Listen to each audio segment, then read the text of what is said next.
नमस्कार, आप देख रहे हैं प्राइम टीवी और मैं हूं आपके साथ मुस्कान उस्मानी। रुक करेंगे यूपी की बड़ी खबरों की ओर, जहां कानपुर की मेयर प्रमिला पांडे ने आनंदेश्वर परमठ धाम से पदयात्रा शुरू की है, जिसमें परमठ वार्ड के पार्षद के साथ नगर निगम के सभी भाजपा के पार्षद मौजूद रहे। वहीं महापौर ने कहा कि भाजपा के पदाधिकारी और पार्षद के साथ ही कार्यकर्ता मिलकर 22 जनवरी तक रोजाना पैदल यात्रा करेंगे और लोगों से अपील भी करेंगे कि 22 जनवरी को रामलला के प्राण प्रतिष्ठा के दिन लोग अपने घरों में घी के दिए जलाएं।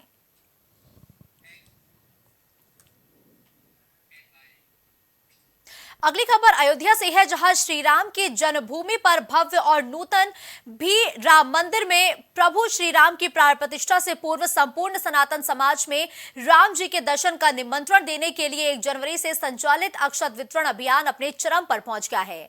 और बताया जा रहा है कि गलन भरी शीतलहर में भी राम भक्तों की टोलियां सुबह से लेकर देर रात तक घर घर सनातनियों को निमंत्रण देने में जुटे हुए हैं और राम भक्तों द्वारा 30,000 परिवारों तक निमंत्रण पहुंचा दिया गया है। श्री रामलला प्राण प्रतिष्ठा महोत्सव समिति के द्वारा 1 जनवरी से 15 जनवरी तक पूरे देश में नहीं विश्व भर में घर घर जाकर के प्रभु श्री राम के 22 जनवरी प्राण प्रतिष्ठा के कार्यक्रम के उपरांत दर्शन करने का आग्रह किया जा रहा है।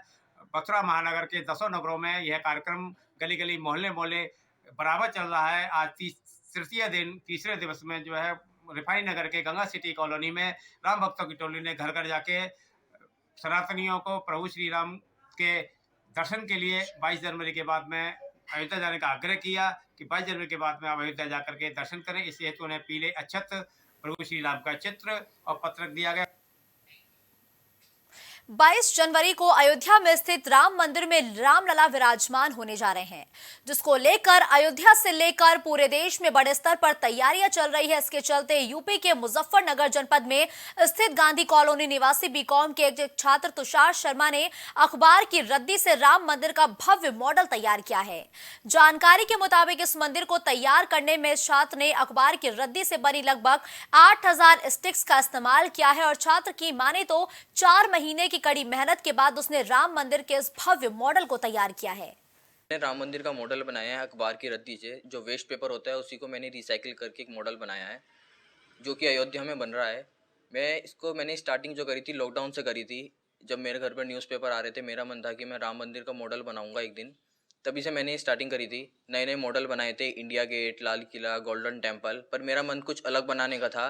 मतलब मैं अपने आप को एक मिशन देता रहता हूँ कि भाई अब इससे अलग क्या और इससे अलग क्या, इसी का मेरा मन था। और मैंने इसमें 8,000 स्टिक्स लगाई हुई हैं। अब तक का मेरा सबसे बड़ा मॉडल है राम मंदिर का।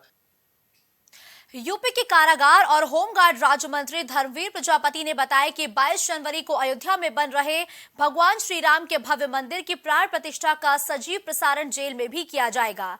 इसके साथ ही आपको बताते चले कि जहां सभी जेल अधीक्षकों को प्राण प्रतिष्ठा का सजीव प्रसारण कराए जाने की व्यवस्था करने के निर्देश दिए गए हैं। साथ ही जेलों में गायत्री मंत्र और महामृत्युंजय मंत्र का उच्चारण कराए जाने के भी निर्देश दिए गए हैं। इसके बाद बंदियों को अपने अपने वादों की चर्चा से बचने के लिए हनुमान चालीसा और सुंदरकांड पुस्तक का वितरण भी किया जा रहा है।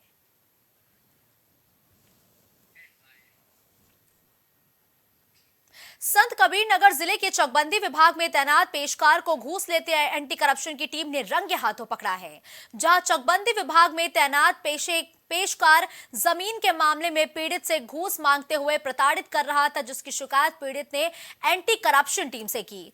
वही मामले में कार्रवाई करते हुए एंटी करप्शन की टीम ने 20,000 घूस लेते चकबंदी विभाग के अधिकारी को रंगे हाथों पकड़ लिया है। तो ये हमारा ही चेक है, मतलब ये सीओ एसओसी तक हमारा आदेश है। इन्होंने आपत्ति किया डीडीसी के यहाँ, विपक्ष वाला। अब वो कह रहे हैं, जब पेशकार साहब के पास हम भी गए, वो कह रहे हैं 80,000 रुपये दे रहे हैं। तो हमने कहा 80,000 दे रहे हैं वो गलत है, हमारा तो सही है, हमें 1 रुपये नहीं लगना चाहिए हमारा। तो कह रहे हैं आप 70,000 रुपये दे दीजिए, आपका हो जाएगा। हमने कहा कुछ कम, तो कह रहे हैं कम नहीं होगा, अगर कम करोगे तो उनका चेक वो आदेश करवा लेगा।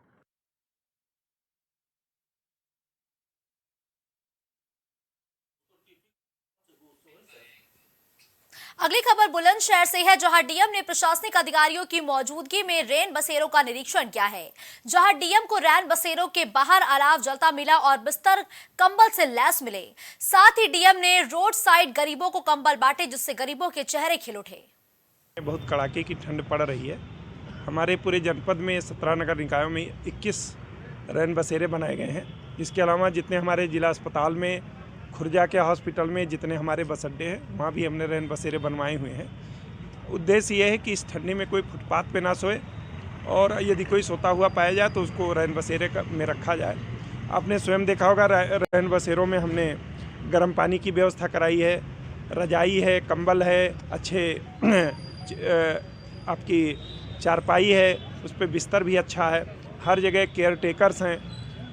एक दो जगह मिले लोग जहां उनको खाने पीने की समस्या थी, और नगर पालिका से खाने की व्यवस्था कराई गई। उनको ये भी कहा गया कि रोज़ खाने की व्यवस्था हो।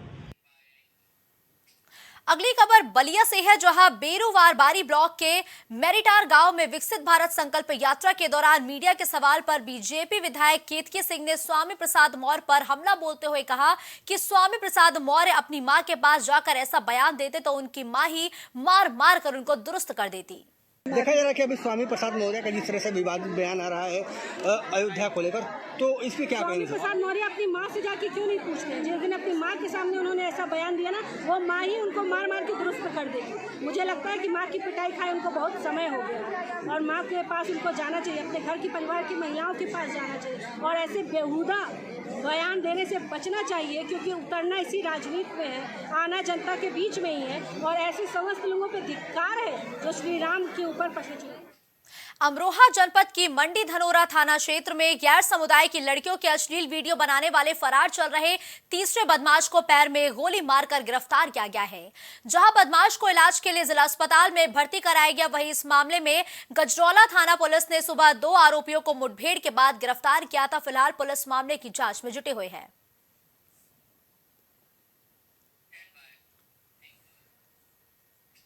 कानपुर में नवागंतुक पुलिस आयुक्त अखिल कुमार ने देर शाम को कानपुर का कार्यभार संभाला।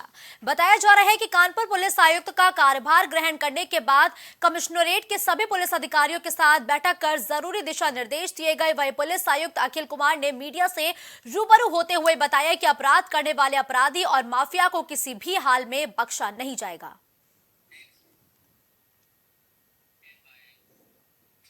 ग्रेटर नोएडा में गौतम बुद्ध नगर के सरिया तस्कर और स्क्रैप माफिया रवि काना उर्फ रवि नगर के ठिकानों पर पुलिस ने छापेमारी की है, जहां पुलिस ने रवि काना की लगभग 100 करोड़ की संपत्ति को सील कर दिया है और ये कार्रवाई पुलिस कमिश्नर लक्ष्मी सिंह के निर्देश पर की गई है। वहीं रवि, उसकी पत्नी मधु सिंह, 16 लोगों पर थाना बीटा 2 पुलिस ने गैंगस्टर एक्ट मामले में FIR दर्ज की है।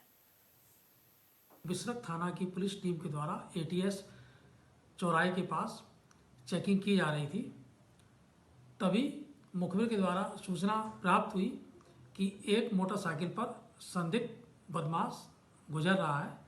पुलिस टीम के द्वारा उसको रोकने का इशारा किया गया, परंतु वह नहीं रुका। पुलिस के द्वारा उस संदिग्ध बदमाश का पीछा किया गया तो वह पुलिस टीम पर जान से मारने की नीयत से फायरिंग करने लगा। आत्मरक्षार्थ पुलिस टीम के द्वारा फायरिंग की गई, जिसमें उक्त बदमाश के पैर में गोली लगी। ग्रेटर नोएडा में कारों के शीशे तोड़कर मोबाइल और लैपटॉप, नकदी लूट और चोरी करने वाले शातिर चोर से पुलिस की मुठभेड़ हो गई है, जहां पुलिस की मुठभेड़ में अनीश नाम के शातिर लुटेरे के पैर में गोली लग गई है, जिसे इलाज के लिए जिला अस्पताल में भर्ती कराया गया है। वहीं घायल बदमाश के कब्जे से पुलिस ने अवैध तमंचा बाइक बरामद की है। मथुरा वृंदावन के छठीकरा मार्ग पर प्रेम मंदिर के पास नंदन वन के सामने विशालकाय नीम का पेड़ अचानक धाराशायी हो गया, जिसके नीचे दबने से कई श्रद्धालुओं की गाड़ी भी दब चुकी है और कार में सवार श्रद्धालु कार को छोड़कर सुरक्षित पेड़ के नीचे से बाहर निकले, लेकिन कार क्षतिग्रस्त हो गई है। वहीं इस घटना में वहां तैनात एक पुलिसकर्मी रोहित कुमार घायल हो गया है, जिसे इलाज के लिए जिला संयुक्त चिकित्सालय ले जाया गया है। हमारी गाड़ी पे ही गिरा था। तो किस तरह आप बच के निकले? वो मतलब एकदम से वो पेड़ गिर गया और उसके बाद ना 2-3 मिनट बाद ना वो कुछ आदमियों ने आके ना वो गेट खोला और वो बाहर निकाला। तो बाहर निकालते समय पुलिस थी मौके पे? पुलिस नहीं थे, लोकल लोग थे। चोट तो नहीं आई कहीं आपके? नहीं। आ रही थी, पेड़ कैसे गिरा, क्या हादसा हुआ? सर एक्चुअली हम आ रहे थे तो जो कांस्टेबल थे उन्होंने हमसे बोला कि आप गाड़ी को इधर लगाइए, साइड में लेकर आइए, और वो हमारी गाड़ी तो उन्होंने जैसे ही बोला अचानक से गाड़ी उस पेड़ के पास आई और अगली खबर अलीगढ़ से है, जहां सिविल लाइन कोतवाली क्षेत्र में नगर निगम की कूड़ा उठाने वाले ट्रैक्टर के पहिए तले कुचलकर ई रिक्शा चालक की मौत का मामला सामने आया। बताया जा रहा है कि तेज रफ्तार ट्रैक्टर चालक ई रिक्शा चालक को टक्कर मारने के बाद ट्रैक्टर समेत मौके से फरार हो गया, जिससे ई रिक्शा में सवार 2 लोग घायल हो गए। वहीं सूचना पर पहुंची पुलिस अब मामले की जांच पड़ताल में जुटी हुई है।